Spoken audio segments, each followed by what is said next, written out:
अस्सलाम वालेकुम अज़ीज़ तलबा व तालिबात। आज यूनिट्स एंड मेजरमेंट्स इस चैप्टर का हमारा चौथा लेक्चर शुरू होने जा रहा है। आज हम एक बहुत ही इम्पॉर्टेंट टॉपिक कवर करने वाले हैं। आज के इस लेक्चर में हमारा जो आज का टॉपिक है वो है डायमेंशंस। उर्दू में इसे आबाद कहते हैं। तो सबसे पहले हम देखेंगे कि आबाद या डायमेंशन जो है वो क्या होता है। उसकी डेफिनेशन पर आने से पहले मैं चाहूँगा कि कुछ एक दो मिसालों को आप पहले समझ लें। देखिए, हमने इससे पहले वाले लेक्चर्स में ये देखा था कि हमारे पास तबई मिक़दारें जो है वो दो किस्म की हैं, बुनियादी तबई मिक़दारें और माखूज़ तबई मिक़दारें। जो बुनियादी तबई मिक़दारें हैं हमने उन्हें फंडामेंटल क्वांटिटीज़ का नाम दिया था। तो मैं यहाँ पे शॉर्ट में उनको लिखता हूँ फंडामेंटल क्वांटिटीज़। और जो माखूज़ तबई मिक़दारें हैं हमने उन्हें डिराइव्ड क्वांटिटीज़ कहा था। जो फंडामेंटल क्वांटिटीज़ हैं उनके अंदर सबसे मेन जो है वो है लंबाई, कमैयत और वक्त, लेंथ, मास एंड टाइम। और डिराइव्ड क्वांटिटीज़ जो है वो बहुत सारी हैं। तो जस्ट फॉर एग्जांपल के तौर पर मैं यहाँ ले लेता हूँ एरिया, वॉल्यूम और डेंसिटी। ओके, मतलब रगबा, हजम और कसाफत, ये तीन चीज़ें मैं यहाँ पे ले लेता हूँ। तो यहाँ आप एक चीज़ ये ध्यान में रखिए कि ये जो डिराइव्ड क्वांटिटीज़ हैं, माखूज़ तबई मिक़दारें जो हैं, असल में इनको इन्हीं तबई मिक़दारों से अख़ज़ किया जाता है। यानी यहाँ पर जो बुनियादी जो आइडिया है वो ये है कि कोई भी डिराइव्ड क्वांटिटी, कोई भी माखूज़ तबई मिक़दार हमेशा बुनियादी तबई मिक़दार से ही हासिल की जाती है।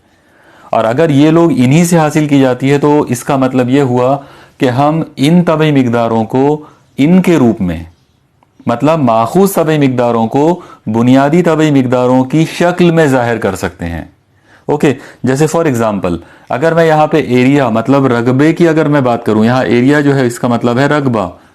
अब रगबे का तस्वुर आते बराबर आपके दिमाग में अगर मान लो कोई मुस्ततिल अगर आता है तो आपको पता है कि रगबे का मतलब होता है लंबाई ज़रब चौड़ाई।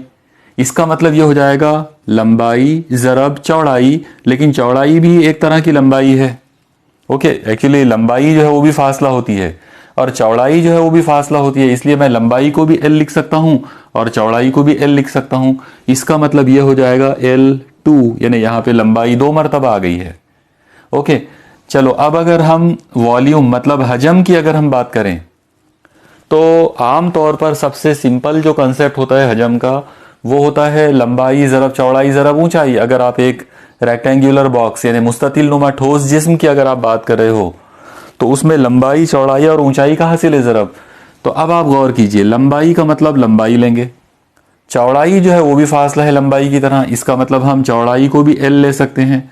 और ऊंचाई जो है वो भी एक फासला होती है, बिल्कुल वैसे ही जैसे लंबाई और चौड़ाई फासले हैं वैसे ही बुलंदी या ऊंचाई जो है वो भी एक लंबाई ही होती है। इसका मतलब यहाँ पर हम ऊंचाई को भी L से जाहिर कर सकते हैं। तो इस तरह से इसके लिए फॉर्मूला हमको मिल जाएगा L ज़रब L मतलब L क्यूब। यहाँ पर L जो है वो 3 मरतबा मिल गया। जैसे रकबे के अंदर L 2 बार मिला था, यहाँ पे L जो है वो 3 मरतबा मिला है। ओके, चलिए अब हम अगले इस पे चलते हैं। अगली क्वांटिटी हमारे पास है कसाफत या डेंसिटी। तो अगर मैं डेंसिटी की अगर मैं बात करूं तो आपको पता है कि डेंसिटी का मतलब होता है कमैयत बटे हजम। मतलब यहाँ पर आपको कमैयत को तकसीम करना है हजम के साथ में। अगर आपने कमैयत को तकसीम कर दिए तो ये कमैयत का मतलब तो रहेगा कमैयत 1 बार और हजम जो है उसका मतलब होगा L 3 मरतबा। ओके, इसका मतलब क्या हुआ कि कसाफत का मतलब होता है M1 और अपॉन में L3। ये जो अपॉन वाला जो L3 है मैं इसको अगर ऊपर लाके लिखता हूं तो पावर जो है वो निगेटिव हो जाएंगे। इसका मतलब यहां पर मुझे इसको लिखना पड़ेगा M1 यानी कमैयत 1 मरतबा और लंबाई -3 मरतबा, क्योंकि एक्चुअली L जो है लंबाई जो है वो 3 मरतबा है लेकिन डिनोमिनेटर में नीचे है। जब मैं उसको ऊपर लाता हूँ न्यूमरेटर में जब मैं उसको लाऊंगा तो उसका जो पावर है वो निगेटिव हो जाएगा, तो L-3। तो अब आप गौर से देखिए, आपके सामने मैंने यहाँ पर 3 माखूज़ मिक़दारें लिया हूँ। ओके, 3 माखूज़ मिक़दारें, 3 डिराइव्ड क्वांटिटीज़ लिए, एरिया, वॉल्यूम एंड डेंसिटी। और हमको एक ख़ास बात ये नज़र आई कि ये जो डिराइव्ड क्वांटिटीज हैं, ये जो माखूज तबई मिकदारें हैं, ये लोग लंबाई, कमियत, वक्त, इन्हीं लोगों के ऊपर वो डिपेंड करते हैं। मतलब ये इनको यहां से कहीं से हासिल किया गया है, और हासिल करने का सीधा साधा जो मतलब है वो ये है कि आप इन लोगों को, मतलब माखूज तबई मिकदारों को इन लोगों की शक्ल में बयान कर सकते हैं। लेकिन जब आप माखूज तबई मिकदारों को बुनियादी तबई मिकदारों की शक्ल में जाहिर करने की कोशिश करेंगे तो आपको कुव्वत नुमाओं का इस्तेमाल करना पड़ेगा। जैसे फॉर एग्जांपल मैं आपको अब यहां पर बता रहा हूं एरिया।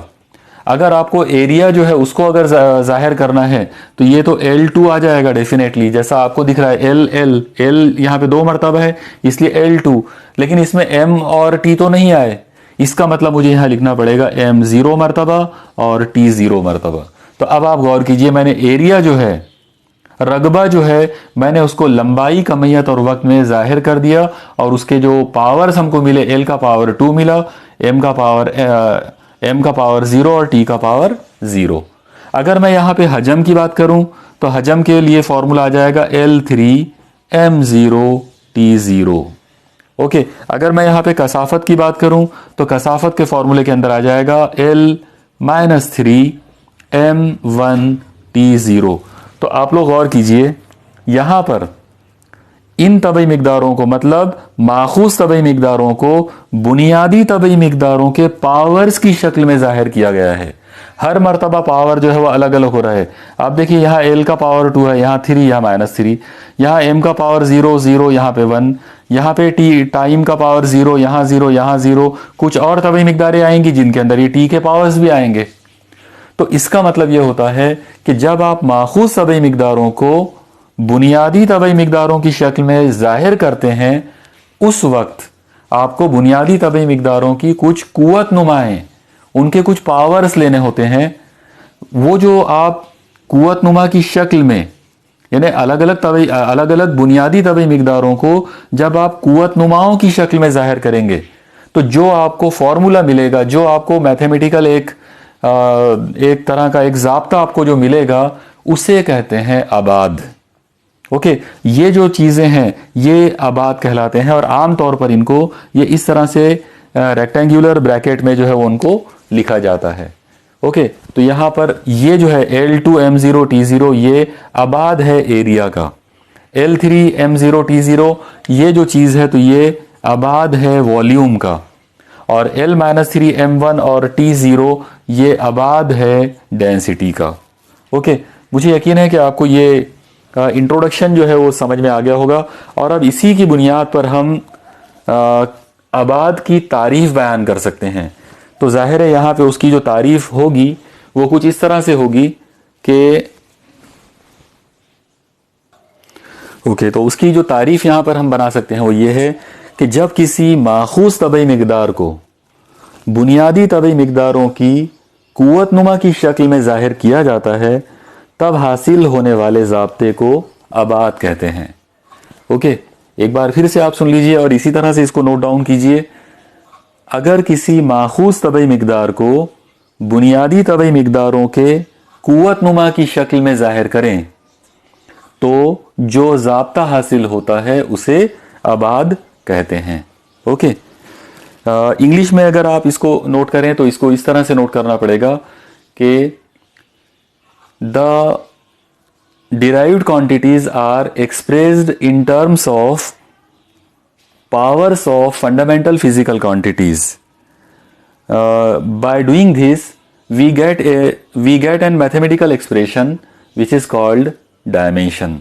ओके, अगर आपको इंग्लिश में ये डेफिनेशन थोड़ी मुश्किल सी लगी तो आप इसको सिंपल वे में भी इस तरह से भी बोल सकते हैं कि dimension is a mathematical formula in which any derived quantity can be expressed as a powers of fundamental physical quantities. Okay, तो ये थी डेफिनेशन आबाद की, यानी डायमेंशन की।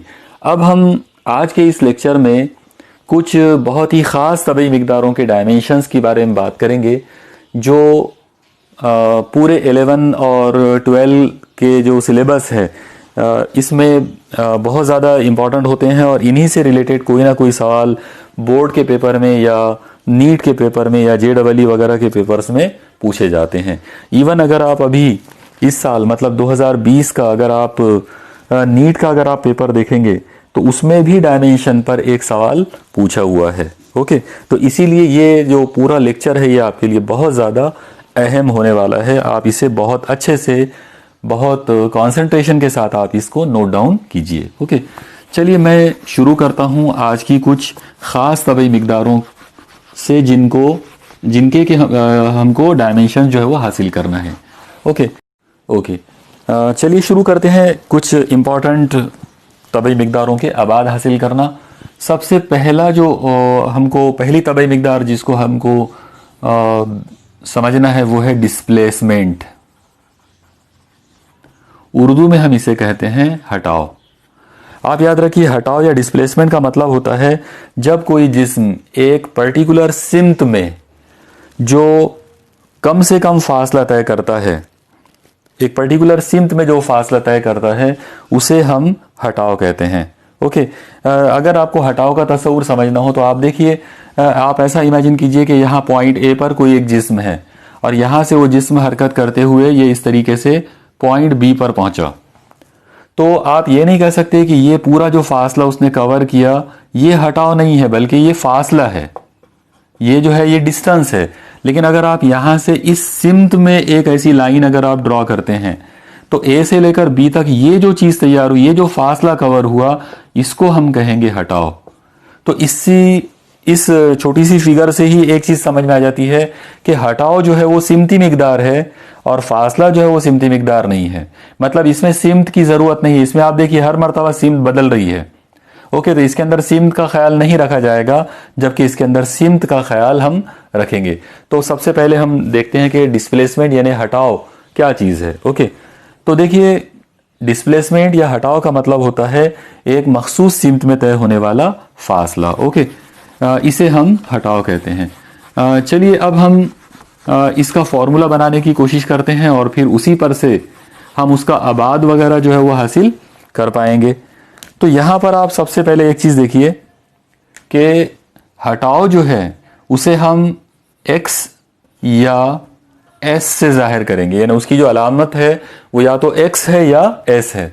और आम तौर पर अगर हम उसका फार्मूला अगर बनाना चाहें तो वो सिर्फ फार्मूला उसका ये होगा कि वो सिर्फ तयशुदा फासला होता है, यानी हटाव जो है वो एक पर्टिकुलर सिमत में तयशुदा फासला होता है। तो ये उसका फॉर्मूला आ गया।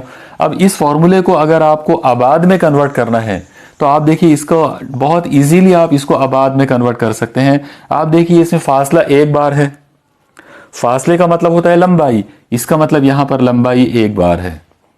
अब इस फॉर्मूले के अंदर कहीं कमैयत का और वक्त का जो है जिक्र नहीं आया, मतलब ना इसमें कमैयत है और ना ही इसके अंदर वक्त है। इसका मतलब हम ये कहेंगे कि कमैयत ज़ीरो है और वक्त भी ज़ीरो है।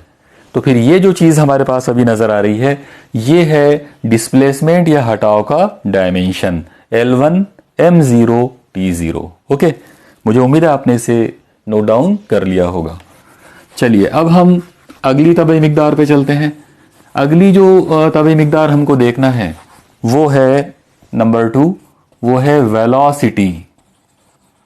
ओके, सीधे साधे अंदाज में इसे कई मरतबा स्पीड भी कह दिया जाता है, हालांकि दोनों में काफ़ी बड़ा फ़र्क है। वही वाला फ़र्क है जो अभी मैंने कुछ देर पहले आपको हटाव और फासले में बताया था। एक्चुअली स्पीड के अंदर हम कोई सिमत नहीं लेंगे, जबकि वेलोसिटी के अंदर हम लोग सिमत लेते हैं। उर्दू में रफ्तार, वेलोसिटी के लिए वर्ड रफ्तार इस्तेमाल करते हैं और स्पीड के लिए चाल इस्तेमाल करते हैं। ओके, यानी इसके लिए यहाँ पे जो वर्ड इस्तेमाल किया जाएगा वो है चाल। चलिए हम आगे बढ़ाते हैं। सबसे पहले वेलोसिटी या रफ्तार का मतलब क्या होगा, तो आप लोग देखिए रफ्तार की जो सीधी सादी डेफिनेशन है वो है वो फासला जो एक पर्टिकुलर वक्त में तय किया गया हो। इसका मतलब हम ये कह सकते हैं कि हटाव की तब्दीली की शरह, मतलब हटाव बटे वक्त, इस चीज को कहते हैं रफ्तार। आप याद रखिए जब हम किसी को वक्त से डिवाइड करेंगे, तकसीम करेंगे, तो हम उसे तब्दीली की शरह कहते हैं। ओके, जैसे यहाँ पे हटाव के नीचे वक्त है, यानी हटाव को आप तकसीम कर रहे हो वक्त में, तो हम इसे कहेंगे हटाव की तब्दीली की शरह। तो रफ्तार की डेफिनेशन क्या हो गई, रफ्तार की डेफिनेशन होगी हटाव की तब्दीली की शरह को रफ्तार कहते हैं। ऐसी अगर आपको चाल की डेफिनेशन अगर बनाना हो तो आप ये हटाव की जगह पर यहाँ पे फासला ले सकते हैं, फासला बटे वक्त। ओके, आपको समझ में आ गया होगा हटाव और फासले में सिर्फ जो है सिमत का फर्क है।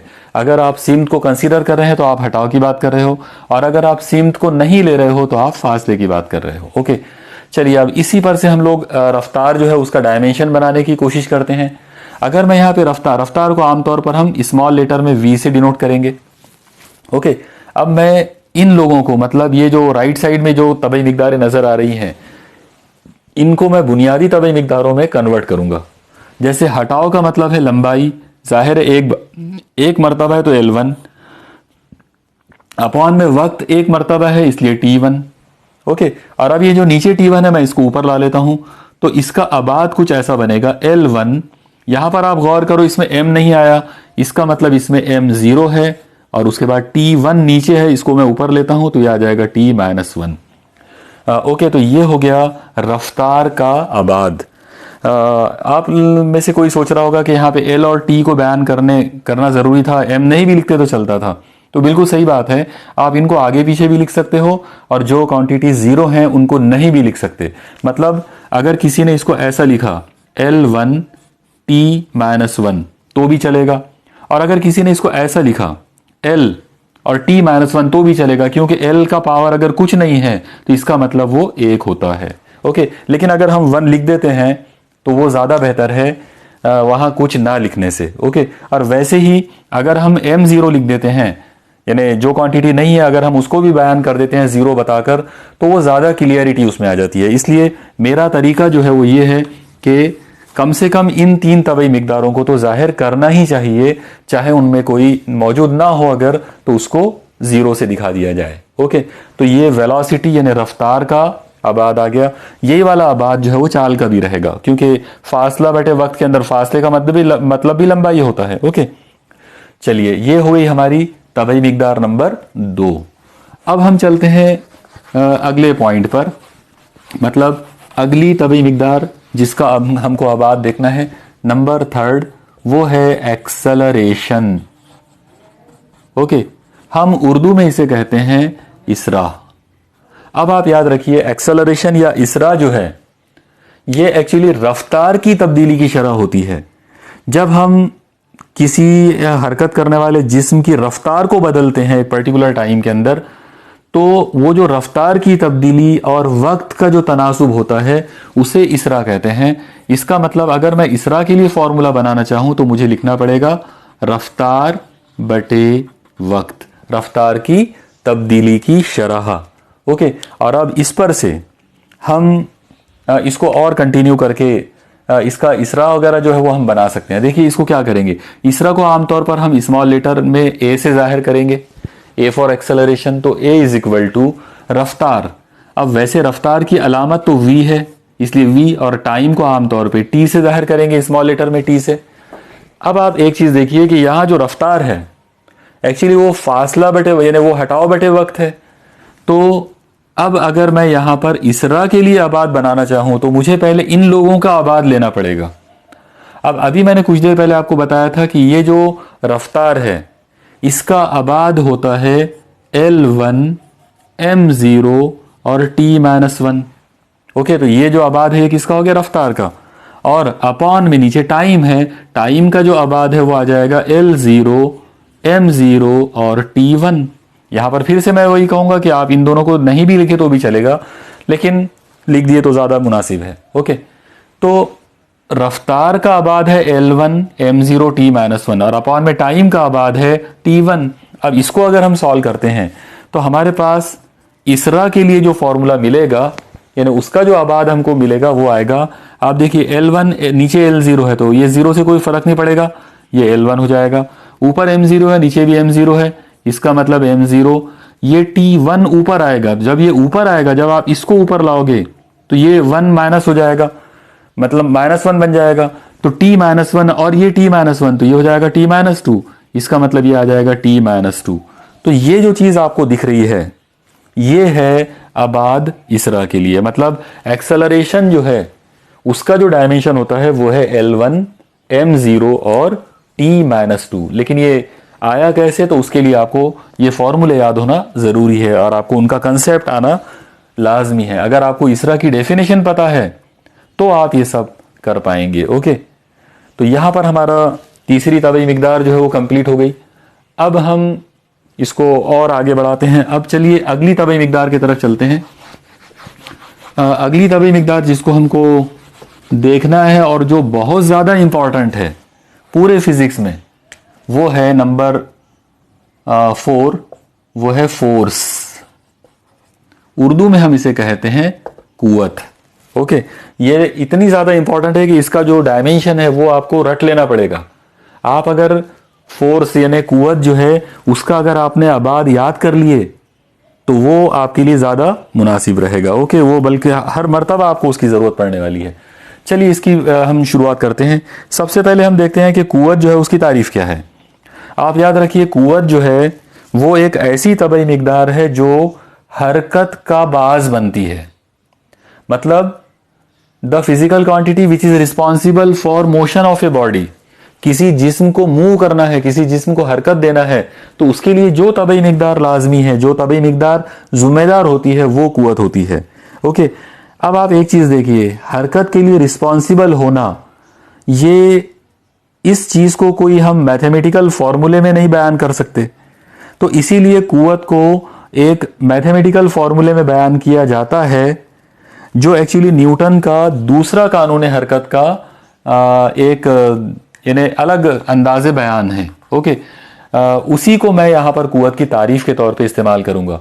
आप याद रखिए, कुव्वत की जो सिंपल तारीफ है वो है कमियत ज़रब इसरा। ओके, ये छोटा सा फॉर्मूला बहुत ज़्यादा इंपॉर्टेंट है, आप इसको याद रखिए। कमियत और इसरा का जो हासिल ज़रब है उसे कुव्वत कहते हैं। अब चलिए शुरू करते हैं। इस पर से हम आबाद बनाने की कोशिश करेंगे। अगर मैं यहाँ पे कमियत का आबाद बनाऊँ, आप देखिए कि कमियत एक ही मर्तबा है, इसलिए मैं लिखूंगा M1। ओके, जाहिर है यहाँ पे L0 है और TD0 है। इसके बाजू में है ज़रब। अब इसरा, अभी मैंने कुछ देर पहले आपको इसरा जो है उसका डायमेंशन अखज़ करके बताया था, तो वो आपको आना चाहिए, मतलब उसका कंसेप्ट। तो यहाँ पर मैं इसरा का जो है डायमेंशन वो लिखूंगा। वो डायमेंशन था L1 M0 T-2। ओके, आप दोबारा से देखिए, L1 M0 और T-2, क्योंकि इसरा के अंदर यहाँ पे -2 था और रफ्तार में यहाँ पे -1 था। ओके, अब आप देखिए यहाँ पे ये डायमेंशन है कमियत का और ये डायमेंशन है एक्सेलरेशन का, और दोनों के बीच में यहाँ ज़रब है। तो इसका मतलब ये हुआ कि अगर मैं कुव्वत का आबाद लिखना चाहूँ तो मुझे कुव्वत के आबाद के टाइम पर इन लोगों को आपस में मल्टीप्लाई करके लिखना पड़ेगा। तो ये कुछ ऐसा हो जाएगा, L यहाँ पे 1, यहाँ पे L0 है। ओके, अब जब L ज़रब या ऐसा आप इधर देखिए, L1 और L0 अगर हैं और दोनों के बीच में ज़रब है, तो मुझे यहाँ पर इसको ऐसा करना पड़ेगा, यानी पावर जो है वो ऐड होंगे। इसका मतलब ये होगा L1 और यहाँ का L0 मिलेगा तो ये L1 बन जाएगा। ओके, सेम ऐसा ही M के लिए करो आप लोग। यहाँ पर M1 है और यहाँ पर M0 है। जब मैं इनकी ज़रब करूँगा तो ये बन जाएगा M1 + 0।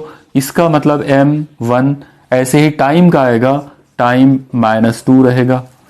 तो टोटल मिलाकर आपके सामने जो चीज़ अब नज़र आ रही है, L1 M1 T-2, ये फोर्स यानी कुव्वत का डायमेंशन है। ओके, इस तरीके से आप कुव्वत का डायमेंशन जो है वो बना सकते हैं। तो ये हो गया कुव्वत का डायमेंशन मालूम करने का एक तरीका। यहाँ पर मैंने जो तरीका इस्तेमाल किया हूँ वो ये है कि कुव्वत का डायमेंशन हमने एक्सेलरेशन के डायमेंशन से हासिल करे। अगर आपको ये मुश्किल लगता है तो हम इसको एक दूसरे मेथड से भी हासिल कर सकते हैं। देखिए, इसको हम इस तरह से करेंगे। हम सिंप्लीफिकेशन वाला तरीका इस्तेमाल करते हैं। दूसरा, कमियत ज़रब इसरा है, तो मैं इसको ऐसे लिख सकता हूँ, F = M × ये जो इसरा है ये रफ्तार की तब्दीली की शरह है। इसका मतलब मैं यहाँ लिख सकता हूँ V/T। ओके, और अब मैं इसको भी मजीद से सिंप्लीफाई करूंगा। मैं इसको ऐसे लिख सकता हूँ M × ये जो V है रफ्तार, ये खुद होती है S की तब्दीली की शरह। एस यानी डिस्प्लेसमेंट हटाओ, तो एस अपॉन टी और अपॉन टी। और अब अगर मैं इसको पूरा सिंप्लीफाई करके लिखूं तो मैं इसको ऐसे लिखूंगा, m इंटू ऊपर यहाँ पर s बचेगा और ये t नीचे आ जाएगा, तो t इंटू टी, ये हो जाएगा t का स्क्वायर। ओके, तो ये मेरे पास फोर्स का फॉर्मूला आ गया। अब इससे ज्यादा मैं इसको सिंप्लीफाई नहीं कर सकता। ओके, ये हमारी फाइनल स्टेप हो गई सिंप्लीफिकेशन की। तो अब हम इसको डायमेंशन में डायरेक्ट कन्वर्ट कर सकते हैं। तो अब इसका जो डायमेंशन है वो आ जाएगा एल एम टी। अब आप देखिए इस फॉर्मूले के अंदर कि एल कितने बार है, एम कितनी मर्तबा है और टी कितनी मर्तबा है। सबसे पहले एल का मतलब है लंबाई, लंबाई का मतलब है यहाँ पर लंबाई का मतलब यहाँ पे फासला लेना पड़ेगा, और वो फासला ये है, हटाओ, इसका मतलब एक। इसके बाजू में है एम, मास, मास का मतलब रहेगा उसकी कमियत, जाहिर है यहाँ पे कमियत ये वाली है और ये एक बार है इसलिए m1। इसके बाद कैपिटल टी का मतलब है टाइम, और अब आप देखिए टाइम यहाँ पर ये है नीचे और ये t2 है, जब आप इसको ऊपर लोगे तो ये -2 हो जाएगा। तो इस तरह से कुव्वत के लिए हमारे पास डायमेंशन आ जाएगा L1 m1t -2। मेरा मशवरा ये है कि आप ये डायमेंशन को बिल्कुल याद कर लो। अगर ये आपको बिल्कुल बाय हार्ट अगर इसको आप इसको याद कर लेते हैं तो इसकी ज़रूरत हमको बार बार पड़ेगी। ओके, हर मर्तबा आपको कुव्वत जो है इसका डायमेंशन इस्तेमाल करना पड़ेगा। ओके, तो ये थी यहाँ तक हमने अभी फोर्स तक हम पहुँच गए। 4 तबई मिकदारें हमारी अब कंप्लीट हो गई है। चलिए और आगे बढ़ाते हैं हम इसको। अगले नंबर पर हम चलते हैं। अगली फिजिकल क्वांटिटी जो है 5वें नंबर पर वो है वर्क, यानी उर्दू में हम इसे कहेंगे काम। अब आप देखिए कि वर्क का सीधा साधा मतलब क्या होता है। बहुत सिंपल सी अगर हम इसकी डेफिनेशन बनाने की कोशिश करें तो आप याद रखिए कि कुव्वत और हटाओ, इन दो लोगों को अगर ज़रब कर दिया जाए तो जो नंबर आपको मिलेगा वो काम होता है।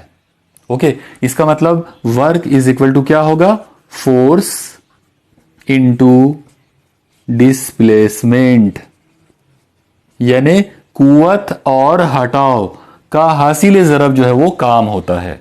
Work is equal to force into displacement. Urdu में अगर आप इसको लिखना चाहें तो आप इसको इस तरह से लिख सकते हैं, काम इज इक्वल टू कुव्वत ज़रब हटाओ। ओके, अब आप देखिए ये जो फॉर्मूला आपके सामने है, इसको सिंप्लीफाई करके मत अलामतों में भी आप लिख सकते हैं। इसको हम अलामतों में ऐसे लिखेंगे, W is equal to force यानी कुव्वत जो है उसको हम F लिख सकते हैं, इनटू हटाओ का मतलब होता है S। तो इस तरह से भी हम उसको लिख सकते हैं। ठीक है, चलिए अब हम आगे बढ़ाते हैं। इस पर से हमको डायमेंशन लेना है। तो अगर आपको कुव्वत का डायमेंशन अगर आपको याद है तो फिर आपके लिए ये बहुत ही ईजी हो गया। आप देखिए इसका डायमेंशन कैसे बनाएंगे, W इज इक्वल टू मतलब वर्क इज इक्वल टू कुव्वत का जो डायमेंशन मैंने अभी आपको बोला था कि आप याद कर लो, वो है L1 m1 t -2 और अब बाजू में है S। याद रखो S का मतलब है हटाओ और हटाओ का मतलब है फासला यानी लंबाई, इसका मतलब ये आ जाएगा L1। ठीक है, और अब अगर आप इनको हल करते हैं तो आपको W यानी काम के लिए जो डायमेंशन मिलेगा वो मिलेगा L1 और ये L1, तो ये हो जाएगा L2 m1 t -2। तो ये हमारे पास काम यानी वर्क उसके लिए आबाद या उसके लिए डायमेंशन जो है वो मिल गया है। मुझे यकीन है कि आपको ये समझ में आ गया होगा। यहाँ पर आप एक और चीज़ ध्यान में रखिए कि ये जो काम है, काम करने की सलाहियत को तवानाई कहते हैं। Okay, the ability to perform work is energy. इसका मतलब ये जो काम है ये खुद ही एनर्जी है। तो इस तरह से ये जो कुछ भी हमने अभी काम के लिए किया है ये सब एनर्जी के लिए भी अप्लाइड होगा। तो ये जो डायमेंशन है एक्चुअली ये एनर्जी का भी आबाद यही होगा। यानी अगर आप तवानाई के लिए, एनर्जी के लिए अगर आपको डायमेंशन लिखना है तो एनर्जी का भी डायमेंशन यही आएगा, L2 m1 t -2, चाहे वो तवानाई किसी भी किस्म की क्यों ना हो। ओके, तो ये हो गया काम और समझ लो एनर्जी के ताल्लुक से। चलिए इस टॉपिक को और हम आगे बढ़ाते हैं।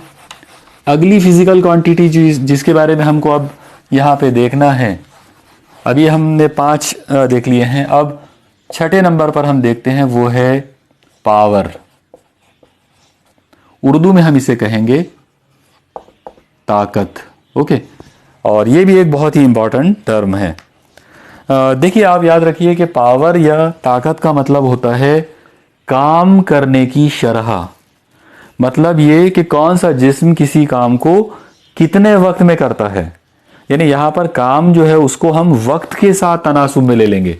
तो इस तरह से हमारे पास पावर के वास्ते जो फॉर्मूला मिलेगा वो मिलेगा power is equal to work, यानी किया गया काम लेकिन कितने टाइम में। तो वर्क अपॉन टाइम, अगर हम वर्क अपॉन टाइम करते हैं तो हमको पावर मिलेगा। मतलब काम और वक्त इनका तनासुब जो है वो ताकत कहलाता है। ओके, आमतौर पर हम इसको कैपिटल लेटर में पी से जाहिर करेंगे, तो जाहिर है पी का फॉर्मूला आ जाएगा डब्ल्यू अपॉन टी। ओके, अब हम इसको, अगर हमको पावर के लिए आबाद हासिल करना है, उसके लिए अगर हमको डायमेंशन हासिल करना है, तो मैं यहाँ पे सिंप्लीफाई वाला मेथड यूज करूंगा। आप देखिए, पावर के लिए हमारे पास फॉर्मूला आ गया डब्ल्यू अपॉन टी। डेफिनेशन पर से काम की जो ताकत की जो तारीफ है उस पर से मैंने ये फॉर्मूला बना दिया डब्ल्यू अपॉन टी। अब डब्ल्यू जो है मैं इसकी डेफिनेशन यूज करूंगा। डब्ल्यू की डेफिनेशन है फोर्स इनटू डिस्प्लेसमेंट, बराबर है। मतलब कुव्वत और हटाव का जो हासिल ज़रब है वो काम होता है, तो डब्ल्यू की जगह पर आप ये ले सकते हैं, और जाहिर है अपॉन में क्या आएगा, टाइम। अब आपको इसको और ज़्यादा सिंप्लीफाई करने की ज़रूरत नहीं है। आप इसी के अंदर हर किसी की, मतलब ये जो तीन लोग आपको नज़र आ रहे हैं एफ, एस और टी, इनके डायमेंशन आप यहाँ पे रख दो तो आपको पावर का डायमेंशन मिल जाएगा। आप देखिए, सबसे पहली चीज़ आपके पास है एफ, तो एफ का डायमेंशन आएगा L1 M1 T-2 इनटू, बाजू में है एस, एस का मतलब है डिस्प्लेसमेंट यानी हटाओ, मतलब लंबाई। इसका मतलब यहां पर एस जो है वो आप उसको लिख सकते हो L1, और नीचे टी है यानी टाइम, तो आप उसको लिख सकते हैं T1। और अब आपके लिए कोई मसला नहीं है, अगर आपको कुव्वत का आबाद याद है ये वाला, तो आप इजीली कोई भी डायमेंशन बना सकते हो। चलो अब हम यहाँ पर पावर जो है उसका डायमेंशन बनाएंगे LMT। चलो अब इनको LMT को आप सॉल्व करना शुरू कर दो। आप देखो यहाँ पर L1, यहाँ L1, तो ये L1 और ये L1, तो ये L2 हो जाएगा। ओके, इसके बाद ये M1 है और कोई ऊपर नीचे कहीं और M नहीं है, इसका मतलब M1 ही रहेगा। यहाँ पे T-2 है और नीचे T1 है, ये T1 को अगर आप ऊपर लाओगे तो ये 1 ऊपर आकर -1 बन जाएगा। ओके, तो T-2 और ये T-1 ये बन जाएगा T-3। तो इस तरीके से पावर का जो आबाद आपको मिलेगा वो मिलेगा L2 M1 T-3। ओके, मुझे यकीन है आपको ये समझ में आ गया होगा। चलिए इसको आप बराबर नोट डाउन कर लीजिए और याद भी रखिए बराबर। और हम आगे बढ़ाते हैं। अभी हमारी 6 दवाई मिकदारें यहाँ पर हमने 6 मिसालें अभी हमने लिए बात की। अब 7वें नंबर पे चलते हैं। 7वें नंबर पर हम ले लेते हैं प्रेशर। ओके, उर्दू में हम इसे कहेंगे दबाव। अब आप देखिए, दबाव जो है नाम से ही समझ में आता कि इसका ताल्लुक कहीं ना कहीं कुव्वत से होना चाहिए, क्योंकि कुव्वत के जरिए ही दबाव डाला जाएगा। तो आप याद रखिए कि दबाव दरअसल इकाई रकबे पर अमल करने वाली कुव्वत को कहते हैं। दबाव का मतलब होता है ऐसी कुव्वत जो किसी पर्टिकुलर रकबे पे अमल करे। तो कुव्वत और रकबे का जो तनासुब है वो दबाव होता है। अगर हम इसको अलामतों में जाहिर करेंगे तो यह आएगा capital P is equal to F upon A, area. Okay, आप याद रखिए अभी कुछ देर पहले मैंने पावर के लिए भी कैपिटल P इस्तेमाल किया था और अब मैं दबाव के लिए भी कैपिटल P इस्तेमाल कर रहा हूं। तो ऐसा हो सकता है अलग अलग तबई मिकदारों को एक ही अलामत से जाहिर कर सकते हैं। ओके, चलिए इसको सॉल्व करते हैं।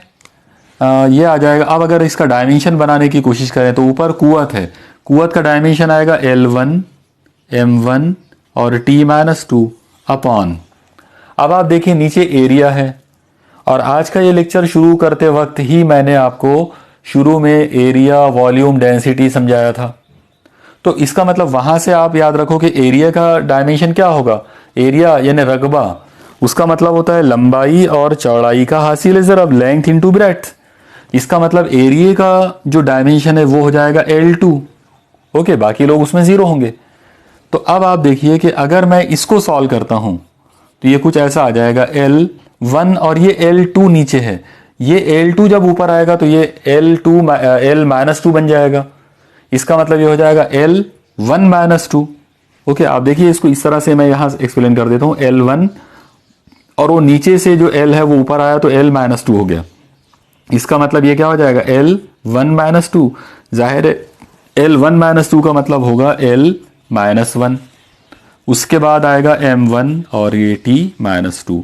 तो ये जो आपको चीज़ नज़र आ रही है यहाँ पर, ये डायमेंशन होगा प्रेशर का। यानी हम प्रेशर या दबाव जो है उसके लिए हम इस तरह से उसका आबाद जो है वो मालूम कर सकते हैं। ओके, ये हो गई हमारी फिजिकल क्वांटिटी नंबर 7।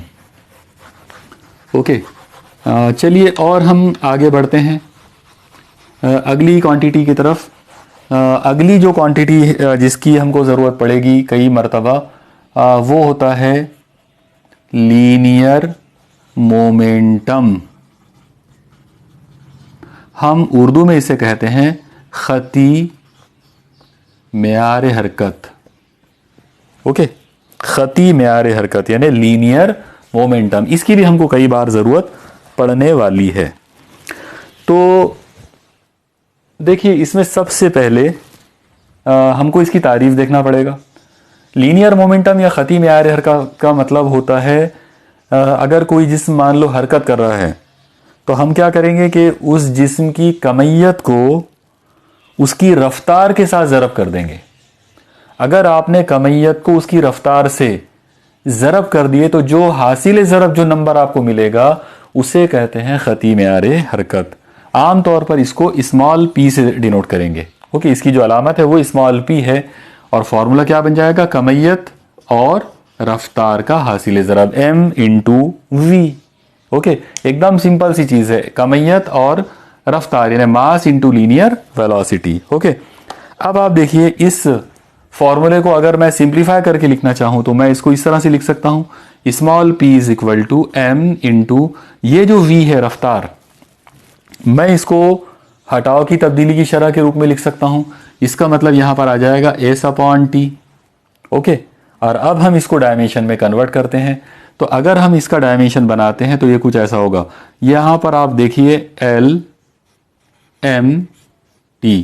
सबसे पहले आप देखिए L यानी लंबाई, तो यहां पर S का मतलब है डिस्प्लेसमेंट यानी हटाव यानी लंबाई, एक बार है, इसका मतलब L1। इसके बाद M का मतलब है मास, यहां पर ये मास यानी कमियत मौजूद है, एक बार है तो ये M1। यहाँ पे टाइम एक बार है लेकिन नीचे है, तो जब आप इसको ऊपर लाओगे तो ये माइनस हो जाएगा। इसका मतलब यहाँ पे टाइम को आप लिख सकते हैं -1। तो आपको यहाँ पर खती मेयार हरकत के लिए जो डायमेंशन मिला वो मिला L1, M1 और T-1। ओके, तो मुझे यकीन है आपको ये भी डायमेंशन समझ में आ गया होगा। ओके, चलिए अब हम अगली तबई मिकदार की तरफ चलते हैं। अगली जो तबई मिकदार है वो सीरियल नंबर में अब हमारे नंबर पास समझ लो 9 नंबर पे आ जाएगी। ओके, तो 9 नंबर पे हम यहाँ पे ले लेते हैं टॉर्क। उर्दू में हम इसे कहेंगे गर्दिशा। ओके, अब आप देखिए गर्दिशा या टॉर्क का मतलब क्या होता है। बहुत ही सिंपल कंसेप्ट है इसका भी। आप ऐसा इमेजिन कीजिए कि आपने यहाँ पर एक ऐसा जिस्म लिया है। ओके, कोई एक हार्डबोर्ड वगैरह आप इमेजिन करो और इस हार्डबोर्ड में यहाँ एक सुराख है और इस सुराख के ज़रिए एक खीले में आपने इसको ऐसा लटका दिए। ओके, यानी ये एक पूरा एक ऐसा पुट्ठा एक हार्डबोर्ड है जिसमें आपने सुराख किए और उसको एक खीले में ऐसा दीवार में ऐसा लटका दिए, जैसे फोटो फ्रेम वगैरह लटके होते हैं। अब आप ऐसा तस्वीर करो कि यहाँ से कुछ दूरी पर इस जगह पर यहाँ पर एक पॉइंट P है। ओके, वो पॉइंट कुछ भी ले सकते हैं आप, पॉइंट P ले लिया मैंने यहाँ पर। और अब हम एक काम करेंगे, इस पॉइंट पर एक कुव्वत का अमल करेंगे। तो अब आप इमेजिन करो कि अगर आप इस पॉइंट पर कुव्वत का अमल करोगे तो ये पूरा जिस्म इधर जाने की कोशिश करेगा, लेकिन यहाँ पर इस खीले की वजह से वो यहाँ लटका हुआ है।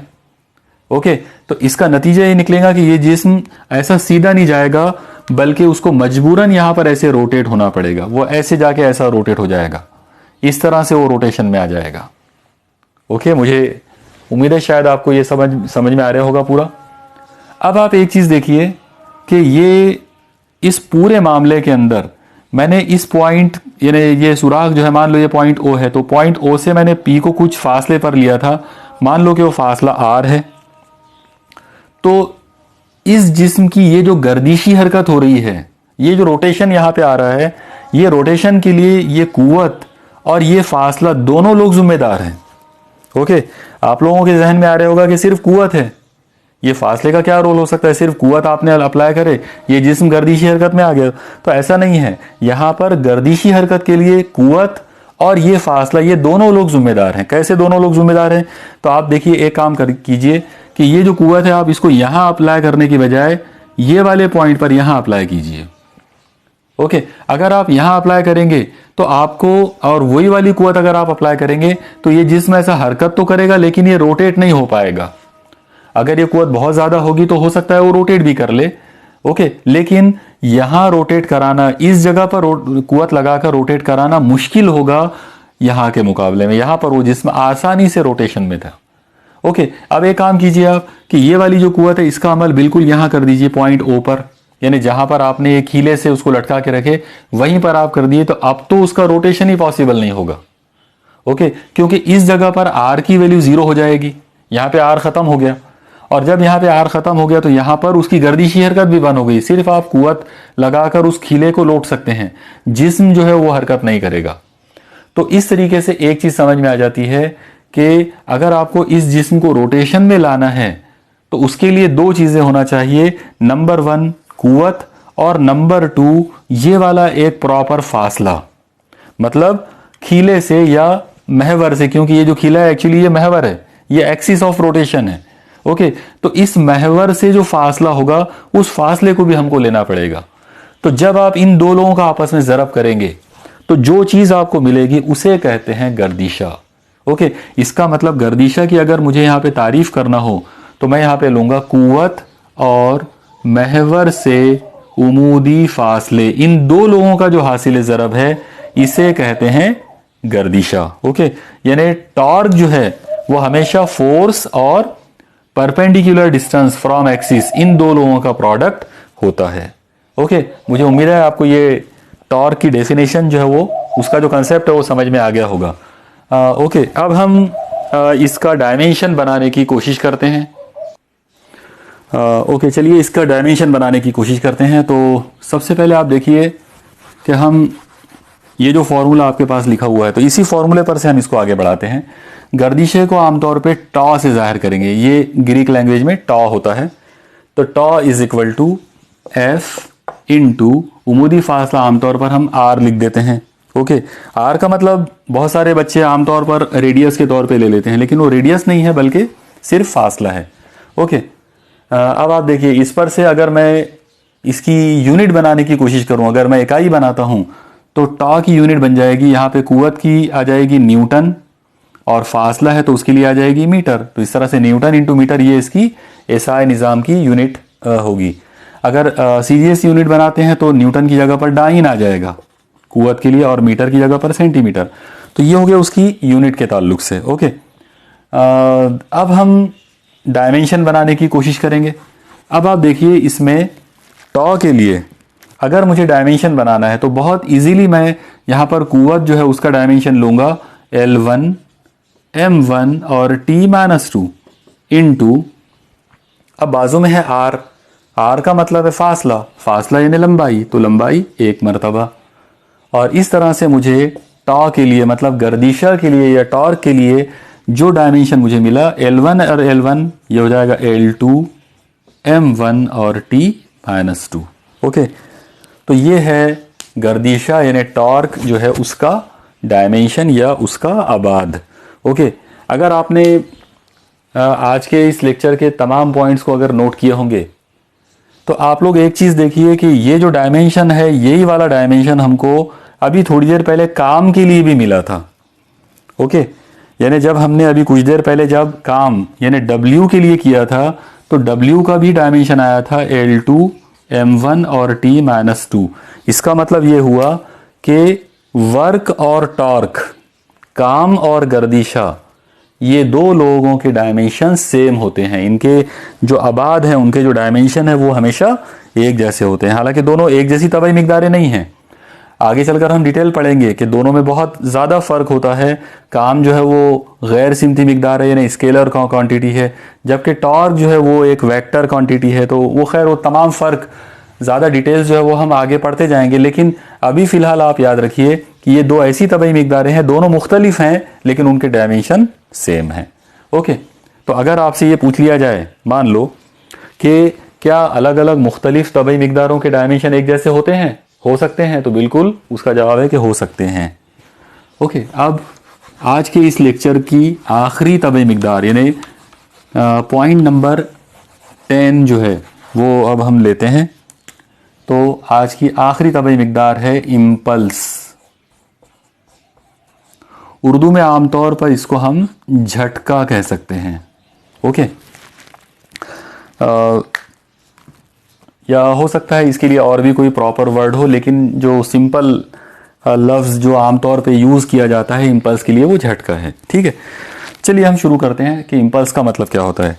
आप देखिए, इम्पल्स जो है उसका सिंपल सा कंसेप्ट ये है कि अगर आप किसी जिस्म पर जब आप कुव्वत का अमल कर रहे हो तो आप कुव्वत और टाइम इन दोनों का प्रोडक्ट ले लो। अगर आपने कुव्वत और यानी फोर्स और टाइम, कुव्वत और वक्त, इन दो लोगों का अगर आप हासिल ज़रब ले लेते हैं तो जो नंबर आपको मिलेगा वो होता है इम्पल्स। ओके, तो यही उसकी तारीफ हो गई कि कुव्वत और वक्त के हासिल ज़रब को इम्पल्स कहते हैं। अब इस पर से हम उसका डायमेंशन बनाएंगे। तो अगर मैं इसका डायमेंशन, मान लो कि इसको मैं यहाँ पे थोड़ी देर के लिए इम्पल्स है इसलिए मैं इसको m लिख लेता हूँ, या आई सफिक्स में m लिख देता हूँ। ओके, तो इसका अगर मैं डायमेंशन बनाना चाहूँ तो सबसे पहले कुव्वत का डायमेंशन बनाना पड़ेगा। कुव्वत का डायमेंशन आ जाएगा L1 m1 और t-2 इनटू बाजू में टाइम है तो टाइम एक बार लेना पड़ेगा। ओके, और अब आप देखिए, अगर मैं इन लोगों के आपस में ज़रब करता हूँ यानी इनको अगर मैं हल करता हूँ तो मुझे इम्पल्स के लिए जो आबाद मिलेगा वो मिलेगा L1 m1। अब ये t-2 है और ये t1 है, तो जाहिर है जब मैं इनको हल करूंगा तो ये आ जाएगा t-1। तो ये जो फॉर्मूला मुझे मिला ये मिला इम्पल्स के लिए। मतलब इम्पल्स के लिए डायमेंशन, आबाद जो है वो ये होता है, इस तरह से होता है। ओके, अब आप एक बार फिर से थोड़ा सा अपने आज के ही अगर आपने नोट्स लिखे हैं पूरे तो आप उस पर एक बार नज़र डालिए। आप देखिए, अभी थोड़ी देर पहले हम लोगों ने खती म्यार हरकत यानी लीनियर मोमेंटम देखा था।